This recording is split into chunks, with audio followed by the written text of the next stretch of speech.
So a lot of times in interactions and social settings, we like to take the emphasis off the negative aspect of it. We like to soften the message that we're sending, right? So we add these words that diminish the meaning of the primary message we're trying to send. So instead of suck, it's challenge. I can see you're struggling. If you try this a little bit, I think you really he's even adopting the posture.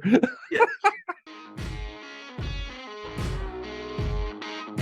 Welcome to the Small Business Safari, where I help guide you to avoid those traps, pitfalls, and dangers that lurk when navigating the wild world of small business ownership. I'll share those gold nuggets of information and invite guests to help accelerate your ascent to that mountaintop of success. It's a jungle out there, and I want to help you traverse through the levels of owning your own business that can get you bogged down and distract you from hitting your own personal and professional goals. So strap in, adventure team, and let's take a ride through the safari and get you to the mountaintop.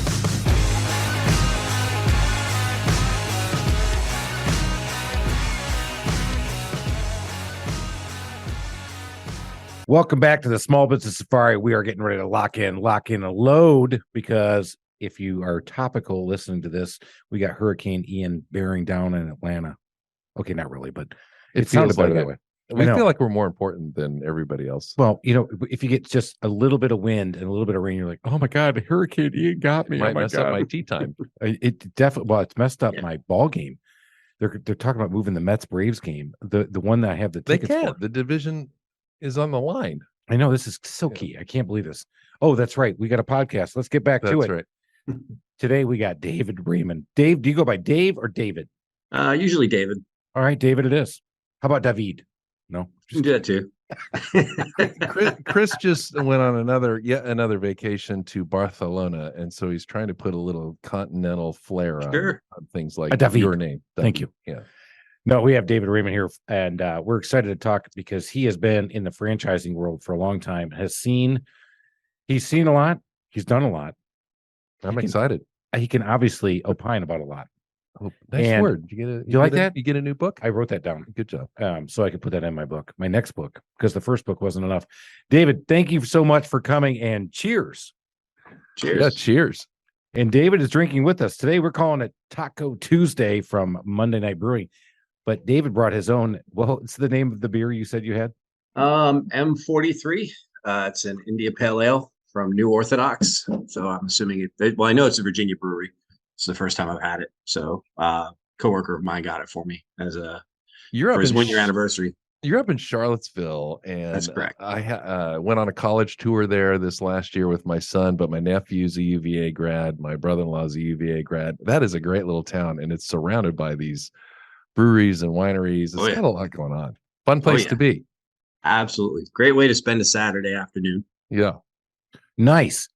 All right. So, David, obviously, you've had a long history of things you've done. Took a look a little bit on LinkedIn, a little stalking, as it were, to find out what's going on. So I could sit there and look at what LinkedIn was, but how about this? Where the hell are you from, and how the hell did you get here? Sure. That's an interesting story. So I grew up in New York. At 10 years old, I entered foster care, moved out to Long Island.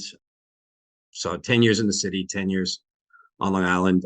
Graduated high school, really wasn't ready for college. I'd say I needed a little structure. So I went into the Marine Corps, which is notorious for providing said structure. Well done, man. Well done. Yeah, I was an armored vehicle crewman, M1 Abrams. That was 93 to 97. Got out. I knew. Thank you for your service. Oh, yeah, man. Well, awesome. I drove a tank. I mean, which is awesome. Come on, dude. I mean, you could have been, repairman or whatever, janitor, but you drove a tank. A tank, yes. Yeah. Best job in the world. While you were busy out driving beer bongs and chasing chicks on the weekend, he's out there protecting your ass. Yeah, we did plenty of that. Tank. Yeah, there was no shortage of beer bongs or chicks. So, well said, Marine. But recognized pretty quick the same thing that drove me to the Marine Corps was going to be the same thing that drove me out. Too much structure. I like to think back that I was entrepreneurial. So you That's my didn't have favorite. enough structure, and then you got too much structure. So Yeah, now, well, the problem all along was that I just don't like structure. So whether you need it or not, right? whether I need it or not. So that's where you found it out. You're like, you know Yep, what? yep. I think I got a little too much structure. So how many years did it take you to find out that you had too much structure? I got out in '97 in the Marine Corps. I fiddled around for 2 or 3 years, different jobs. At one point, I was an auto mechanic at Penske Auto Centers. I worked in an optics company, growing laser crystals that go in medical and industrial and DoD type lasers. And these were all great jobs with great futures, but I just couldn't deal with corporate bureaucracy and I'm kind of a results guy, and ultimately when you're in those organizations, it's more often about who you're getting along with and that kind of stuff. So in 2002, my cousin-in-law, I guess, started a garage door business in Florida, and hired me as his third technician. That was kind of the whole introduction of home service business, and also home service business and small business. So it was, 4 rednecks in Florida with pickup truck and some tools, and we just went out and made it happen. Fast forward 12 years into the future, I'm a general manager for a $6 million garage door business. He lives in Charleston, 2 states away. It was great. I made more money fixing garage doors than ever. And it was perfect for me. That, it was very entrepreneurial. So, and entirely results driven. I'm sure all of your entrepreneurs can say the same thing. There's very little room for bureaucracy in a small business, right? You're doing cash, checking account banking, and that's your P&L, and you got to make sure you're bringing in more money than you're spending. And so it's very, very, very, it's very immediate. Like, pretty quick if what you're doing is working or if it isn't.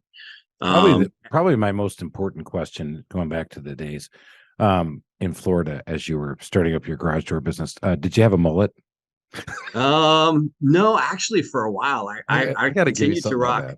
I continued to rock the Marine Corps haircut. Oh, come on! You didn't go full on like Lieutenant Dan. No. Well, part of it too is I don't really grow hair. Well, we can. This is one where we identify as non-hair growers. He still has way more than we do. He does too, oh right? God. Yeah, it'd be a very interesting looking mullet. Let's go with that. So no, and then 2015, I left his business. I kind of figured out that I was just going to end up being an old garage door guy. I'd been at it for 12 years. I learned a lot of great lessons. I had this interesting objective. I wanted to be a business coach for small business owners. I thought with all of my experience, I'm sure there were other owners out there struggling and could learn a lot from what I had to offer. But what I recognized pretty quick was struggling small businesses can't afford you, and equity in a failing business doesn't pay your mortgage. And the business owners that had it figured out and were doing well really didn't look to consulting in the immediate sense. And I could have built a client base over a long enough period of time, but I needed something quicker. It's really a sad state of affairs. The people who need you can't afford you, and the people who can afford you don't need you.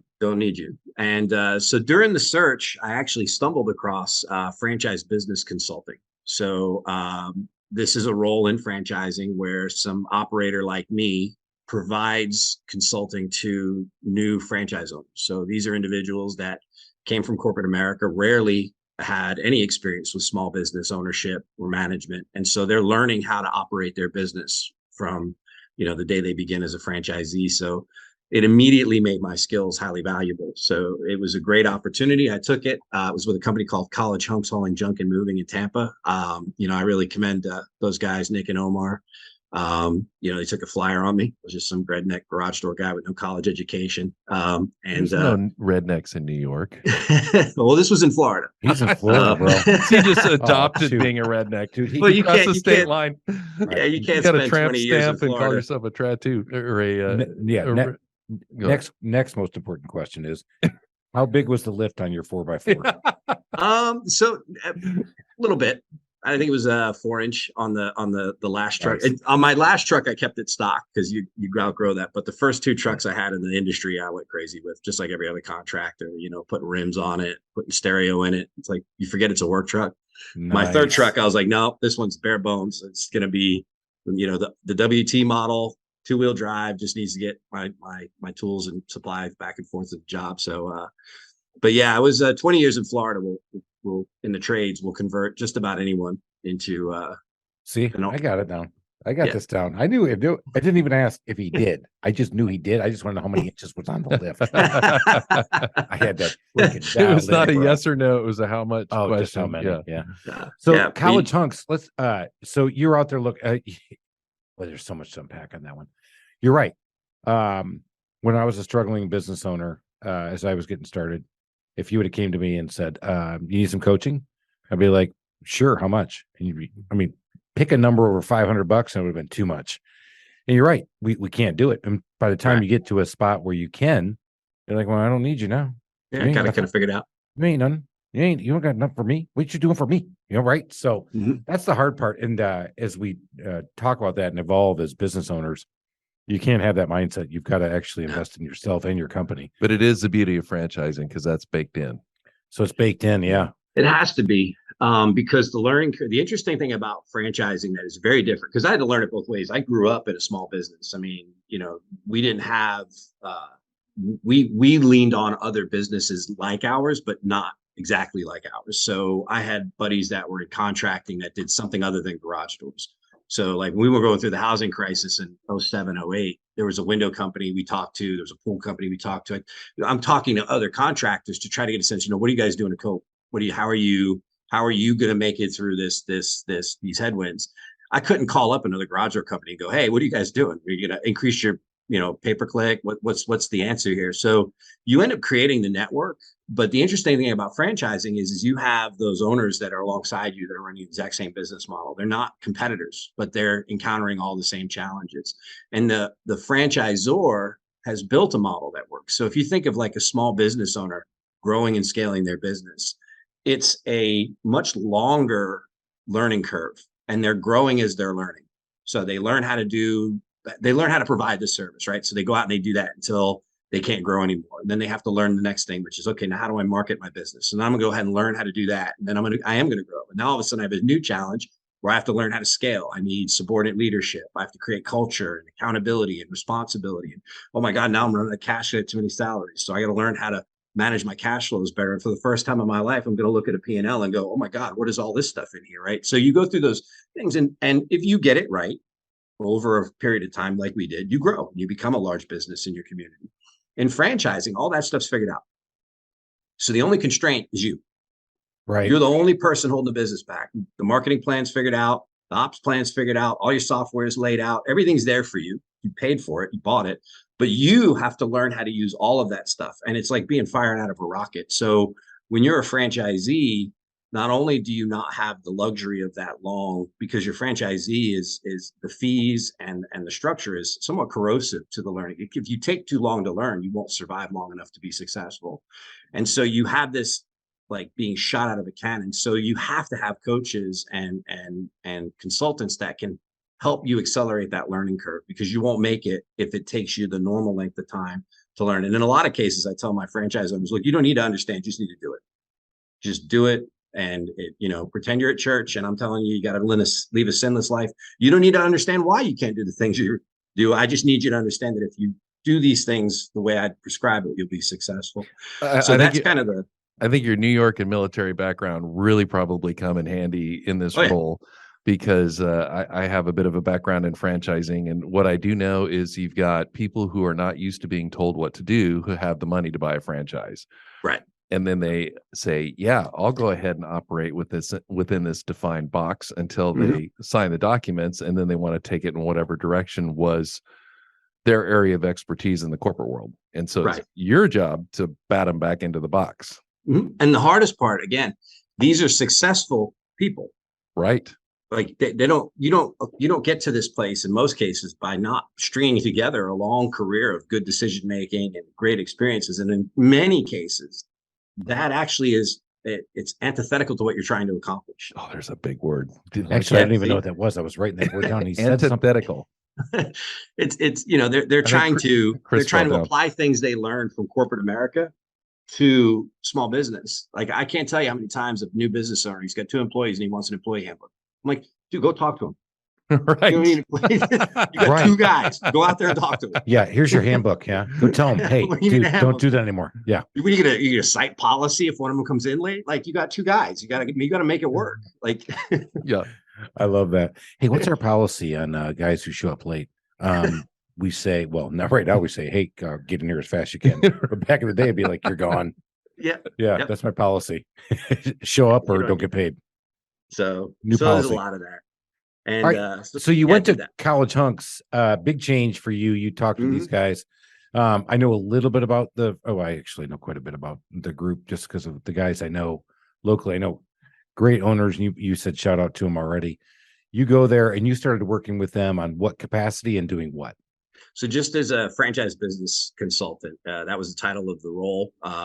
They're called operations coaches in some other organizations, but it's essentially the primary point of contact for the franchisee. At the time, So, how many did they have? I believe the number was somewhere around 55, 60 locations. Average unit volume was You somewhere were around responsible for coaching 55 of these franchise locations. No, I picked up about 30. 30. That's still a hefty number, bro. Yeah. I mean, that's big. If you're familiar with franchising, the numbers actually they work out differently. So at any given moment, you're going to have 10 to 15% of the system that has got a pretty good handle on things and they don't want to hear from you. Then you're going to have 10 to 15% at the other end of the spectrum that have completely disengaged and are not receptive to coaching. So even though you might have 30 to 40 locations that you're coaching, the chances of you actually interacting with all of them is pretty low. So you'll end up somewhere in the neighborhood of 20 to 25 active owners who are engaging you and across the spectrum, some once a month, some maybe once a week. So you got into that role. What I'm interested in, so there you basically had a built-in coaching practice too. Correct. So you've got these 30 people and you just said, well, or 3 of them aren't going to work with me and 3 of them don't want to work with me because they don't need me anymore. Mm-hmm. As you learned, what were some of the traits you saw of the successful guys or the 6 ladies, whoever? Nice catch, Chris. I think the most interesting thing I've experienced with entrepreneurs is you have to be incredibly stubborn to be a successful entrepreneur because everybody in your life is going to tell you to quit. And if you listen, you'll quit long before you're successful. But at the same time, successful entrepreneurs have this knack for discarding bad ideas when confronted with a better one. They don't set this emotional attachment to some idea that they've created. And I've seen that in successful owners. They're incredibly resolute on their success. They are going to be successful. They'll do whatever it takes to be successful, but they're not married to their ideas. So the moment they encounter something that makes more sense than what they're currently doing, and they almost seek it, it's almost a different mindset. They're constantly questioning what they're doing, not from the sense of I want to quit this thing, but constantly to validate that this is the correct thing I should be doing. More self-awareness. Correct. Yeah, that'd be a great description. And then a high level of personal accountability. They understand that the buck stops with them. They're not blaming their franchisor. They're not blaming their vendors. They wake up every day concerned with what they can do to drive the success in their business. Yeah, you just hit on one that I want to talk about. But before I get there, David, you can't tell Alan that he has great ideas or great points. We're keeping a tally. We keep store, and right now I'm losing bad. All right. you hit on that. I want to get back to that. So as you're working with these guys, self-aware, they gotta get back after it. And they got to figure out where they're going, right? Mm-hmm. But you've got to help them get there. Correct. And so talk a little bit about how do you do that? I mean, you're coaching, you're consulting. God, it's got to be hard. In franchising, it's a pretty fine line because you can't tell them what to do. You can't be managing. Right. Yeah. You got to get them to want to do it. Yeah, I think that's where my experience as an NCO. Like, I don't really have a problem telling you when your shit's jacked up. I don't know how much I'm allowed to say stuff like that, but we are explicit, and so you just hit one of my hot shitting buttons. Well, hello, let's go. All right, now we're rocking. Yep. So it's an NCO. You can tell them, hey man, dude, that's jacked. You can't do that. Yeah.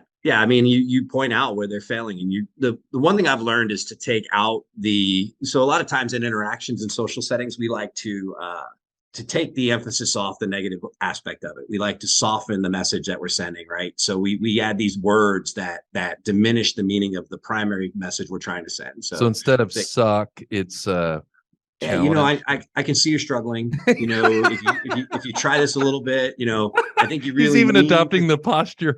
Yeah. And I think the reality is you know, when you're dealing with business owners, because the world's not going to cut them a break, whether they're a franchisee or an independent entrepreneur. Like, you're not helping them by softening the message. In fact, you're just setting them up to learn it from somebody who's more likely to tell them the truth, which is the market. The market's not going to lie to them. The market doesn't care that their kid's sick. The market doesn't care that they're having problems in their marriage. The market doesn't care that their cash is low. Market's just going to put them out of business. So if you get on a call and you have an opportunity to send that message, you have to understand in the beginning of that conversation, they're not going to want to hear it. So get it out quick, get it out firmly.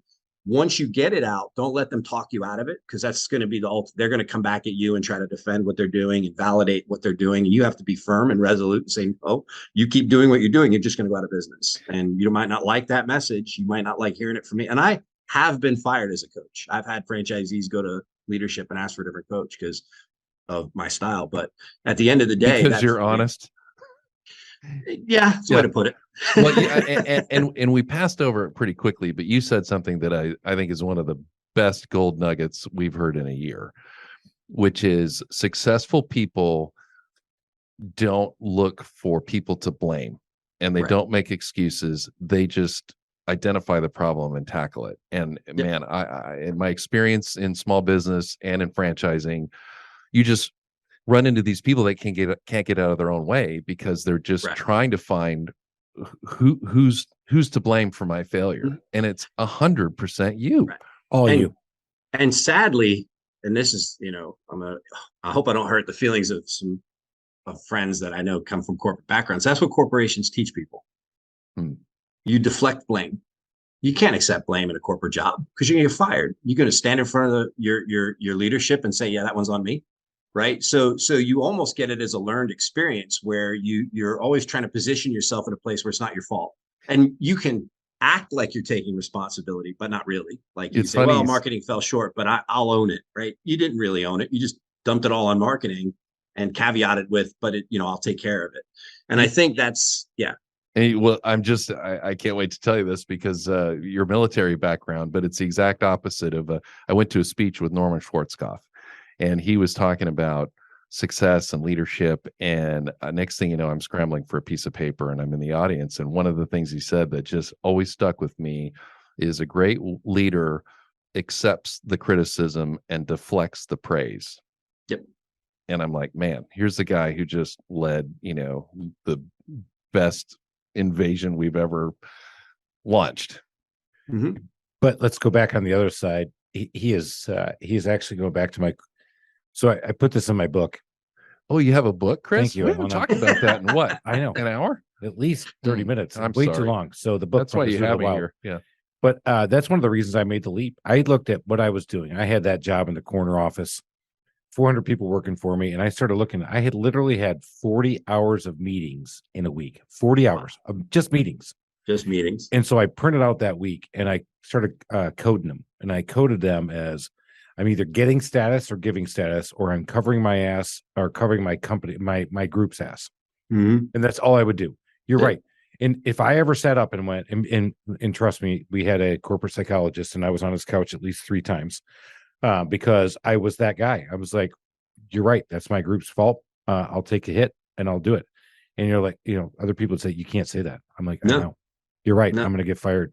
Good. Here we go. But it was just that entrepreneurial mindset. You're right. They condition you to say, no. Bring it down. Mm-hmm. You know what? It was their fault. You know what? It wasn't you, Chris. It was the corporation. It was the environment. It was your leadership. And you said it earlier. You got to be stubborn. Discard bad ideas. Go after new ones.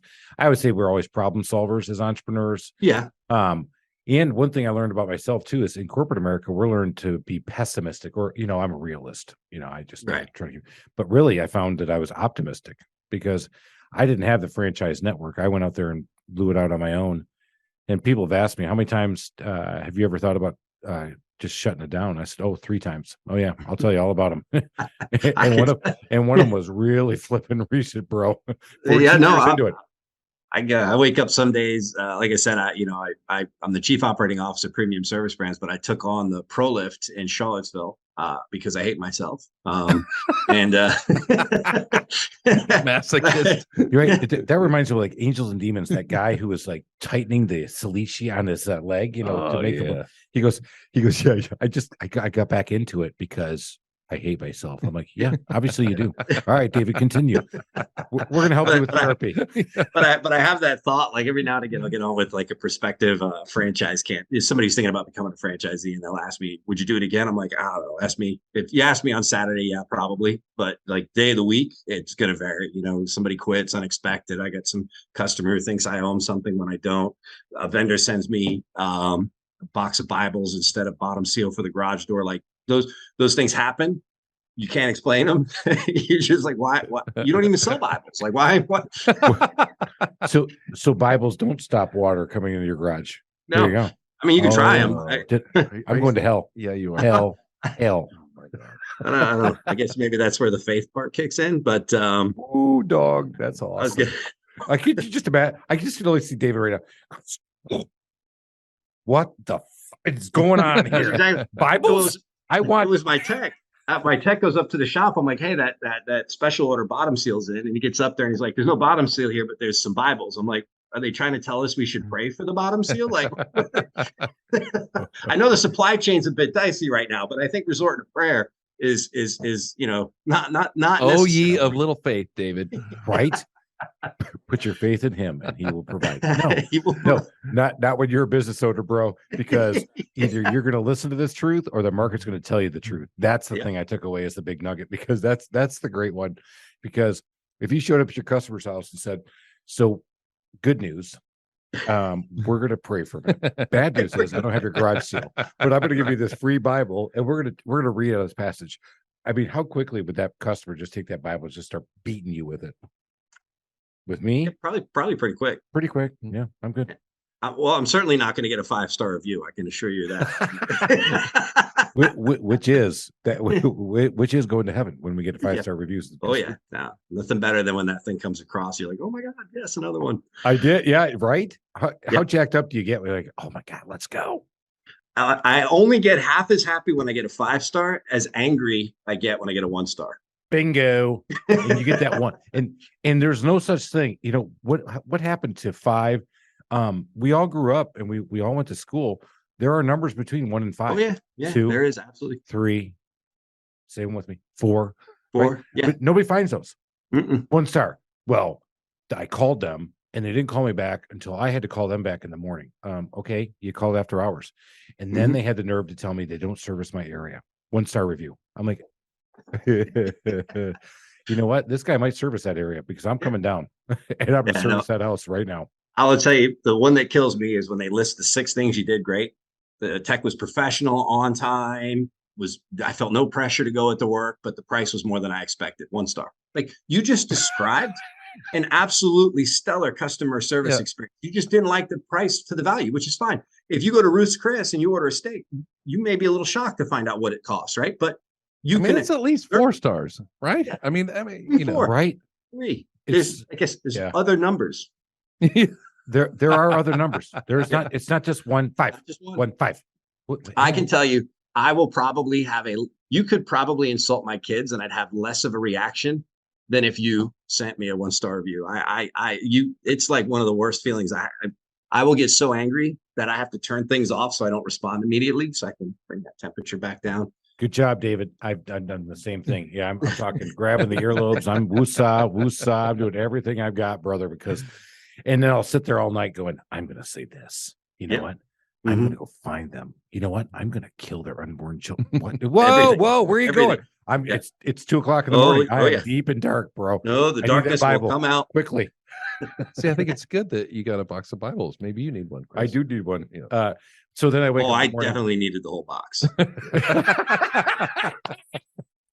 There's the gold nugget. Oh, I definitely needed the whole box. And then you write that response. I'm sorry that you were not happy with our service, or I'm sorry that our service did not live up to your expectations. So you keep it all professional, because that's what we know. You got to do that, because the minute you strike back, whoosh, it doesn't work. It comes back. I think 10 you should times show over. up with the tank.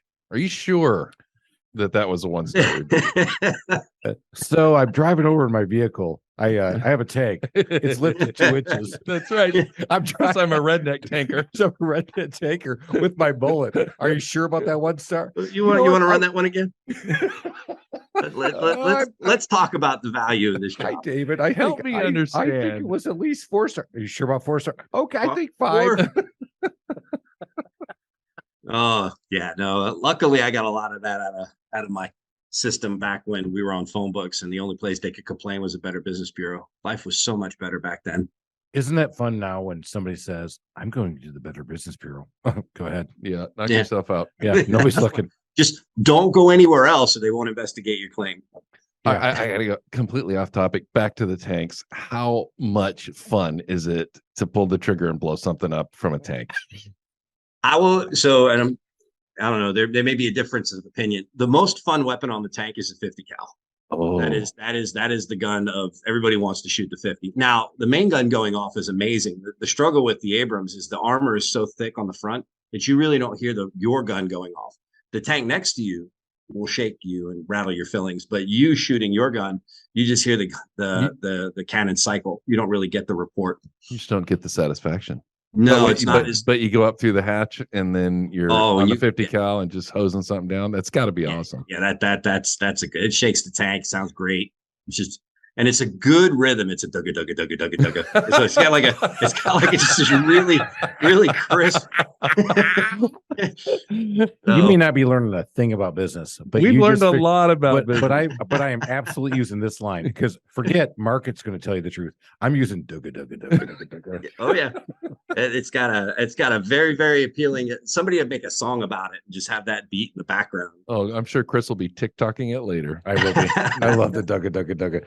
All right, so you do your stint with that. I'm going to go back to it. Somewhat brings us back on the rails. I don't even know. That's not my job. It's a little disorienting for you, isn't it, Chris? It is. I know. Usually you're the one keeping me on the rails. But I want to go back to college hunts, because I'm a big fan of watching the business model work here in Atlanta. Specifically, I have a good friend who's a franchise owner here, Roger Panich. Mm-hmm. He runs an amazing business. He definitely buys into the franchise model. Also understands that the franchise isn't going to give him everything. He's got to go out and do his thing, and they're just helping him get there. So you do that for 3 years, but you didn't stay. So what gives? So I got the entrepreneurial hair again, and decided I was going to start my own garage door business and franchise it. And so I left Hunks in 2018 and started a garage door business in Florida. And I was building it to franchise. About halfway through that year, I was approached by Premium Service Brands, Paul Flick, to take on the Prolift brand as the brand lead. I did some quick math. I realized I was 45 at the time, and it would take me 5 years to grow my business, 5 years to grow the franchise or build the franchise, make it franchisable, and then 5 years to scale the franchise before it would be really worth anything to anyone. And that would mean I'd be 60 by the time I could take my foot off the gas. And, that was some pretty harsh math. So I looked at the Prolift brand. There were some good owners in it. It had some good bones. I liked the Premium Service Brands approach of having multiple home service brands that are very closely aligned, that can be sister brands and share customers. Marketing. And share. Yeah. Oh, yeah, it's amazing. So I bought in, moved to Charlottesville, rolled my garage door company into another one in Florida for a small percentage ownership of the other business, and have been working on the Prolift. I was working on Prolift. Paul and leadership here were very happy with my progress. I became the VP of Operations over all brands, and now am the Chief Operating Officer. And I believe our number of brands now is 9 active brands that are working with a couple of acquisitions in the pipeline. So, and they're all home services brands, all 9? All home services. And the philosophy is, and you see this in the independent side too. You'll see a small business owner grow a specific trade, say windows. and they'll have this great business, this very deep customer base. So then they'll get into something else. Maybe they start doing cabinets or plumbing, and they use all of the infrastructure that they've built and their deep customer base and all of their professional relationships. And that second line rapidly grows way faster than their initial line, because they don't have to learn all that stuff all over again. And they have this great customer base. If they've been running a good company, they have probably a huge customer base that is very loyal to that brand. So it's really just about cross-branding into that new line. And so you see that happening in small businesses independently. So what premium service brands and brands like us are trying to do is you create a ecosystem where 80%, 90% of the model is brand agnostic, which is what most businesses are. The deliverable, what the service that the customer is experiencing is, from a business owner's perspective, a small portion of all of the things that the owner has to manage: marketing, staffing, administration, supply chain management. That's the same whether you're ordering garage door parts or HVAC parts or plumbing parts, right? So that's kind of the mindset. And it's really exciting for someone like me, because it really is kind of unlimiting. Like, the things that we can do and the number of businesses I can impact every day are enormous. So it's incredibly rewarding work. And that's kind of what really sucked me in. All right. So let's talk about getting sucked in, because you got sucked in, bro. So you made a financial decision, said, I can do this easier by going this way. And now you're the COO, and you're the one saying, give me status, cover your ass. Give me more status. No, well, we've you're big really, corporate really now, hard. David. Huh? What? David's big corporate. Yeah, you just went corporate on me, bro. Come on. No, I will tell you. Tell me you killed it. Tell me you did not. It's a struggle. We work really, really hard to kill the things that drive that culture. So we don't silo. All of our resources are shared. So with 9 brands, the conventional logic is you have brand leadership, brand marketing resources, brand, and everything gets built in that silo, and then that group just works in their space, and then the Game of Thrones kicks in, and that's basically what we're doing. Let's go. Now we're talking. I'm House Prolift,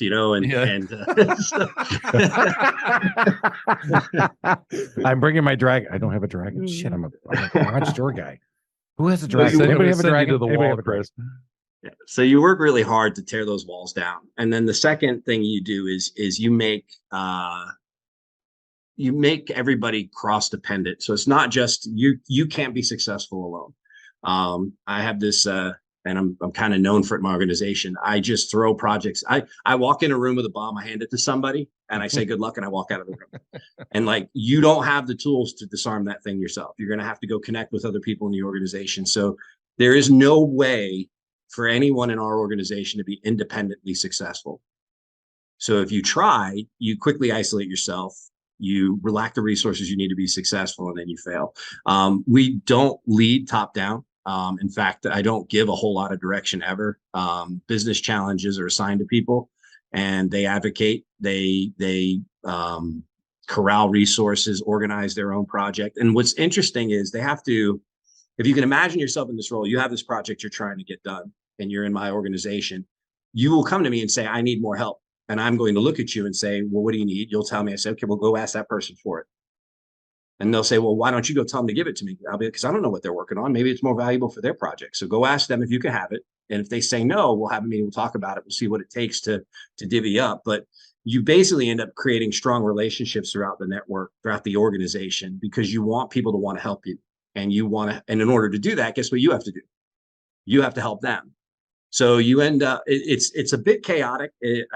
We are notoriously hard to onboard into as a new employee, because I'll get asked what the org chart is, and I'll start drawing on a whiteboard, and someone will call me out of the office. I'll walk back in and be like, okay, well, that changed. Nice. But it is very fluid, very dynamic, very entrepreneurial. Our stakeholders are genuine. I have employees that are 1 year out of college that are handling massive major projects, website relaunches, whole marketing strategies, software deployments. So it's a bit scary, but I think I'm okay with it because of my background. If you're a small business owner, you've rode that line for so long, I'm not afraid of it. It's like some guy who skydived like 4,000 times. Like you could send him out of the plane with a parachute on fire. He'll figure it out on the way down. Like that's just what I love about your management style. And I love everything you just said. I just love that, is that you're doing all that. And then you said, you know what? I need a hobby. And you know what? Crochet. Fuck that. I'm gonna go listen to music. Nah, I'm gonna go I'm gonna go buy into a franchise and do the Prolift, because that's what you're doing right after we leave. Because you couldn't stand yourself, could you? You had to go back out and do it because you hate yourself. All right, I hate myself. why are you doing it? Yeah, come on.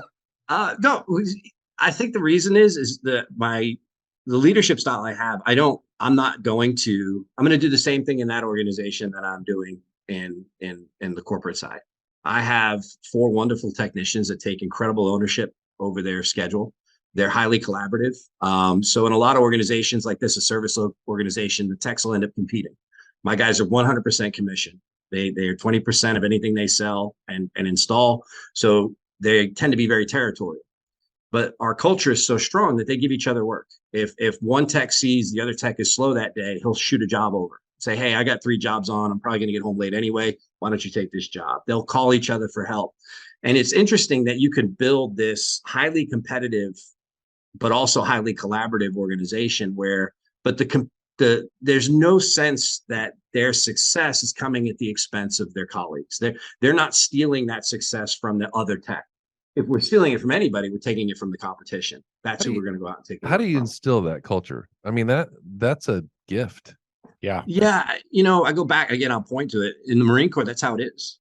That's that esprit de corps. When you're in the tank and there's 4 guys, you're not necessarily, you don't have the luxury of thinking of the world outside of that vehicle. Like, it's you guys and you're in the fight. And so a lot of the stuff that leads to that status, that hierarchy, is just not functional. If a tank commander sees his role as a tyrannical leader, his crew's not going to fight well for him.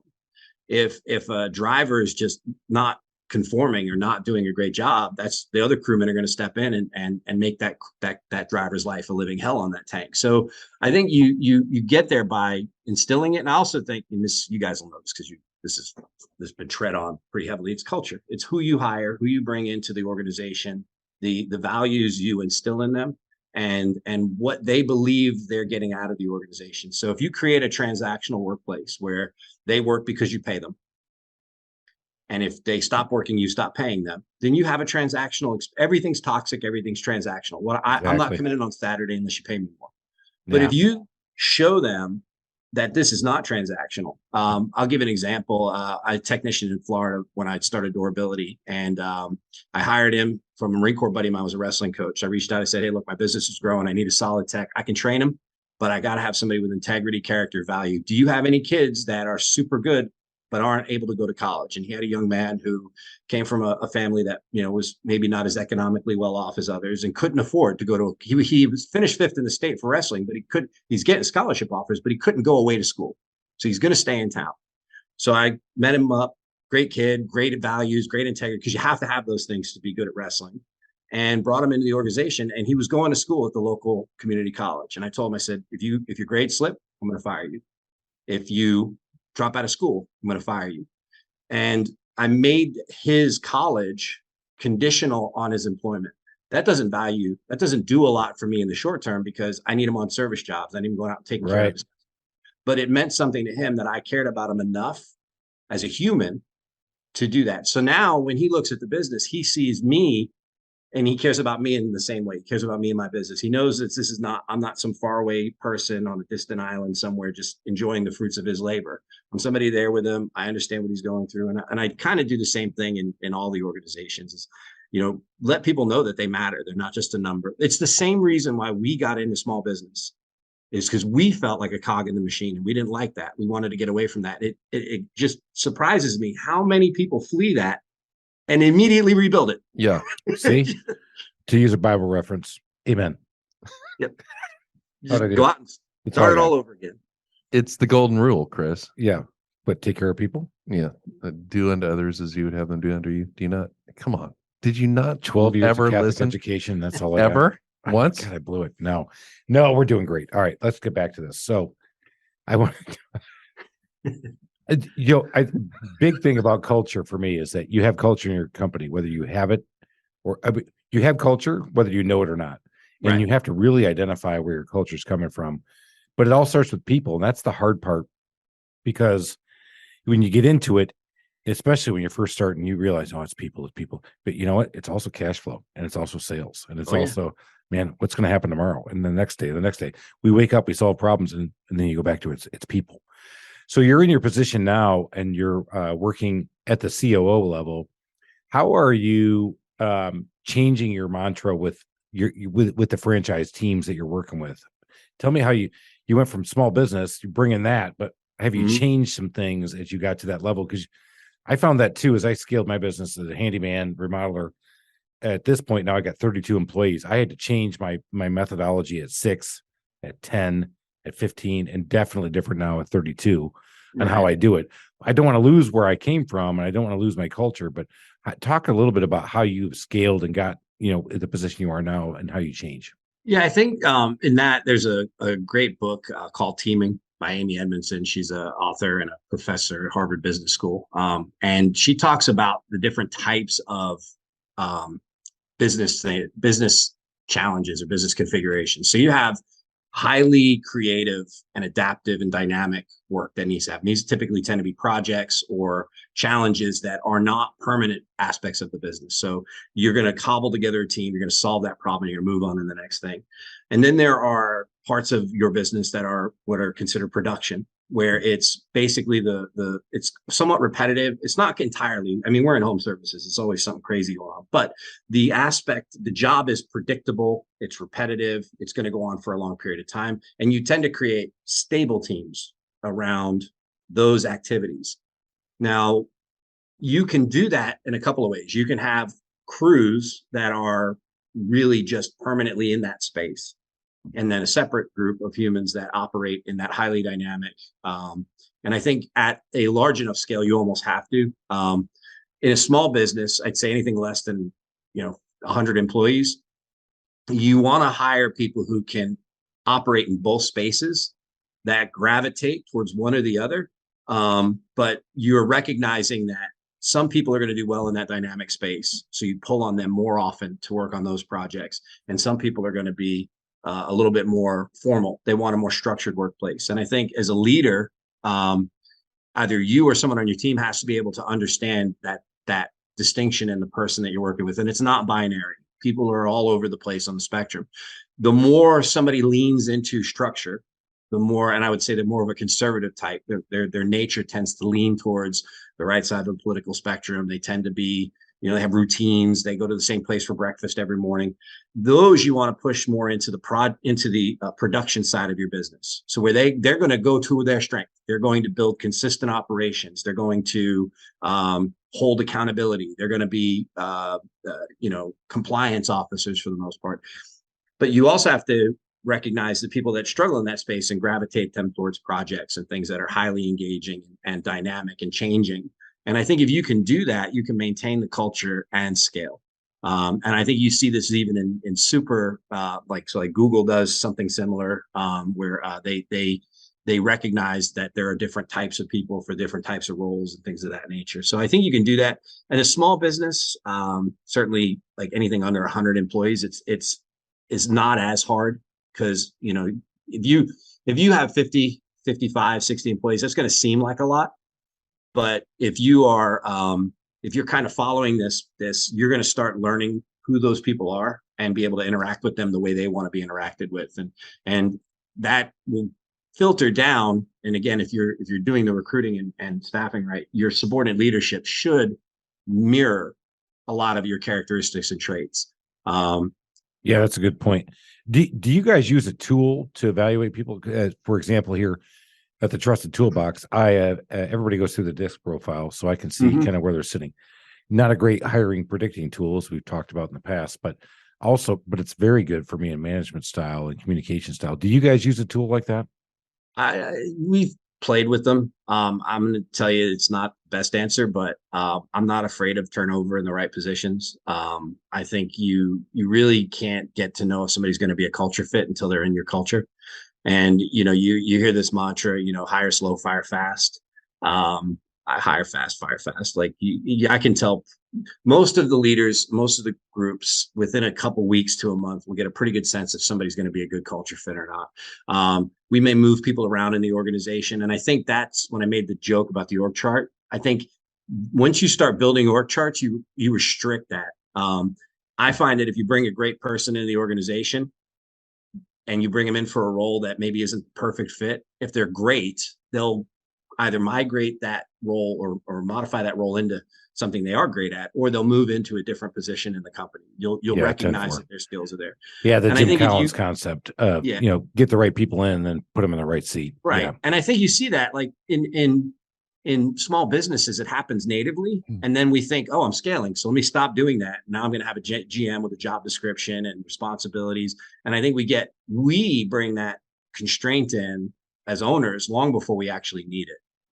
Because in the beginning, you're just hiring great people, trying to make it work. If your cousin is good at something and you need that thing, you're going to bring them in and figure out the rest of it later. And I think when we get bigger, we think the correct way to scale is to build these hard org charts with these hard roles and responsibilities, and we start doing those things. And it doesn't align with the culture that we've built in our organizations up to that point, and it's not even something that we're looking to do. So it's almost like we get cognitive dissonance because we're trying to create this structure now in an organization that we built to flee that structure because we don't know that there's a better way to scale. And we feel like the lack of structure is somehow incorrect for the business. The other thing you have to be careful, again, and you guys know this, is the panic hires. If you know that'll if you always have to be recruiting and hiring. If you're making hires when you need them, you're too late. Well, I'm too late. Because I need handyman, and for the love of God, I can't get him to come in anymore. But no, we're getting back on it. But yeah, I know what you mean. The panic hire is hard. Hey, do you fog a mirror? All right, let's give you a shot. Well, and that's what happens. I mean, again, you get into the same scenario where you're trying to scale your business. You need more people, so you run behind on capacity. So now you just start compromising those hiring principles, and you make bad hires, and then you stick with them far too long. And I do think we had this conversation today in my organization about recruiting. And I like to call it recruiting. I don't like to call it hiring. Nick Saban runs out the most vanilla playbook every year. I mean, run left, run right, run middle. It's the most, watching an Alabama game is like watching paint dry. But he wins because his guys are bigger and they're faster. And so if you can recruit well, your business model may not be the best model. You may not have the best marketing plan. You may not have the best systems. But if you have really talented, good people, they'll take that mediocre business and make it exceptional. And I think a lot of owners, myself included, we get a little comfortable with our team. You know, we're doing well. The business is growing. We're not actively recruiting. We're not actively. I mean, think about it again. You know, New England Patriots win a Super Bowl. You know, Belichick isn't calling the talent department saying, hey guys, take the winter off. We got the best team in football, right? They sit down the very next day, start watching game tape, figure out where their gaps are, where their holes are, who could be better, what's out there, who can we bring in. That activity is how you keep your top performers performing at the top level. That's how you keep bringing good people in. Because if you're not doing that, and your key person quits or has to move or something happens to them, now you have to make that panic hire. And you end up married to that person a lot longer than you'd want to be. So there's so many analogies I want to use, but I'm going to use a couple of them. And then we're going to come back and we're going to start wrapping this stuff up a little bit. So if I was playing against Saban and he just said vanilla offense with better players wins, I'm playing trick play after trick play after I'm hiding the football, whatever I got to do. I'm kidding. Statue of Liberty. I'm doing the Statue of Liberty. I'm playing this. I'm doing the, hey, what happened over there? Oh, well, I'm going to go. So do that. And that works. I mean, on the Belichick side, this is the best one. He is best known for getting rid of a player a year before he's done. Yeah. He doesn't get the last year. He doesn't get the last two. And, he gets the last good year, but he never gets the last bad year. He might lose one bad year, or one good year rather, and get him away. So he always moves way quicker. And that's the hardest part as owners for us, because every consultant book out there, right, says, hire slowly. Yeah, fire quickly. Yeah, no shit. Hey, welcome to running a business, bro. You know what? I also have to, to your point, I put that garage door in. I gotta get that brick mold up. I'm taking a chance on this guy. So I'm doing it. I'll fire him tomorrow, but after he finishes his job. For sure. And we've all been in that scenario where we held the guy or girl too long, that 1 week too long. Like we knew we needed to make that decision. We've been putting it off, and then that thing happens and you're like, yep, That's my fault. That just cost me. So it's got to be a big topic of conversation there in Charlottesville. You've got 9 franchise brands. I'm assuming they're all labor dependent, labor intensive, and we're in a super tight labor market. Yeah. So how are you coaching your franchisees on how to navigate these treacherous waters? It's the same headwinds as everybody else. I mean, there's no magic silver bullet that you're going to shoot at that and make it all go away. We coach the basics, build good culture, give people a reason to want to work for you beyond a paycheck. I think franchising specifically has opportunities that may be lacking in other opportunities in the market. So we try to lean into that. The example I give is like me. I was a garage door tech. I started out on an F-150 with a bag of tools and a bunch of garage door parts. And now I'm the chief operating officer of a multi-brand franchise. Is everybody going to have that experience? No, but it exists. And I think for a lot of employees out in the market, they're in a dead-end job. They can't get a promotion. They're not going to ever grow where they are. And so you have to leverage that in your recruiting practices. I've always said the best employees are working somewhere. They're not looking for work. I rarely had to go look for a job in my career. Jobs have always found me. Right. The hardest time I had, candidly, was when I left the garage door business and got the job at College Hunks, because I was looking. But in every other case in my life, somebody came to me and said, I want to hire you. And I think if you're hiring what's available in the market to hire, you're always going to be in that lower 25 to 30% of the workforce. You're going to get the occasional gem that moved to your town or got so fed up where they used to be that they left. But overwhelmingly, it's just guys that get jobs. Last week, they were a drywaller. 3 weeks before that, they were a pressure washer. If you go out and honestly follow their trucks. I used to drive around and follow garage door trucks, pull into the Hardys right behind them and hand them my card. Look, if you know anybody looking for a job, you may call. And then have a culture that you get known for. One of my techs here in Charlottesville that I just hired moved from Richmond, a different garage door company, and he'd heard that the operation was growing and there was a great opportunity. So he reached out to me through Google My Business. And I think we forget that our reputations are not just for our customers. How we treat our employees has a big impact on how we hire. Yep. Especially if you're in the trades. Like, all these guys talk to each other. They all know everyone. Yeah. All right, David, we're coming to the end. But before I let you go ahead. Tell us, how can we get a hold of you? How can people get involved in that franchise systems you guys have? Let us find out how to get to you. Sure. It's Premium Service Brands. So you go to premiumservicebrands.com. My name is David Raymond. We have this clever email. I'm going to get so much spam. It's my first initial and my last name. So D Raymond at premiumservicebrands.com. If you know that, you've unlocked the cheat code to every human being that works in my organization. You just need to know their first and last name. Like I said, I own a Prolift. We have 9 other brands, and we're always looking for great business owners. Awesome. All right. But I can't let you go without asking the favorite 3 questions we ask everybody. Number 1, what is the favorite feature of your house? And now that you're living in Charlottesville, what is the favorite feature of any house you're in? And don't tell me it's your garage door. If he gives us a garage door, we're hanging up right now. Right. Oh, we can't. Can we hang up on a podcast? A little bit. We can shut the computer. He's not. I will tell you, it's always been, up until Charlottesville, it's always been its proximity to saltwater. Luckily, now I can say mountains. The vineyards up here are beautiful. So as long as it's close to cool stuff, that's all I care about. Okay. All right. Number 2, you go out there, you get customer service. What is a customer service pet peeve of yours? Because we are customer service freaks. You are right on it. Thank you, Alan. Communication. Just talk to me.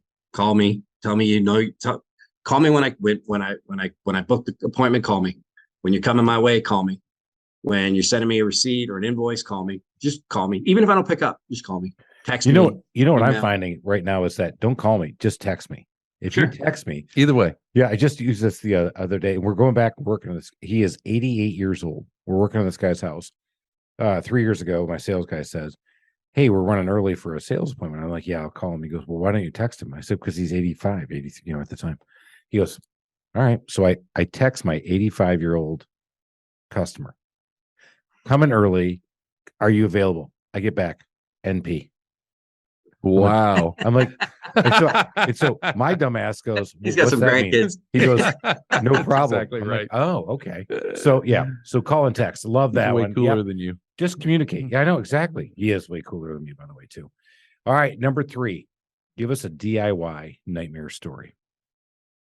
Oh, I'm in the garage door business. I've got blood and guts, man. We had a customer try to replace his own springs. Every garage door guy has this story. And ripped one of that his can fingers remove an arm. Yeah. Yeah, Okay. he lost his thumb, and not cleanly. So when I arrived on the job, there was this, you could see the blood right below where the spring is located down the door. And then you could follow it like a deer trail. Everywhere he stopped was a pool of blood. So you could see he spent some time trying to find his finger as he's walking around inside the garage, because you can see all the places he stopped to look. Oh my God. Yeah. Oh my God. It was the gore. It was the worst. And So the good news is this is coming out around Halloween, and this is going to be perfect.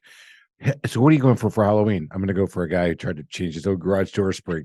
Where's my thumb? Where's my thumb? I lost my head. Oh my God, it's in my head. I felt so bad. He answered the door to let me in, and his hands all bandaged up. Oh and blood's kind of dried. But yeah, I mean, he wasn't going to do it now. Yeah, right. Oh my God, I love that. David, we've enjoyed this. This has been amazing. I love this conversation. Go out there and check them out. We'll put the show links out there for everybody. Small Business Safari. Let's go make it happen. Keep going up that mountaintop of success. And we'll see you next time. Cheers. We're out of here. Thanks, David.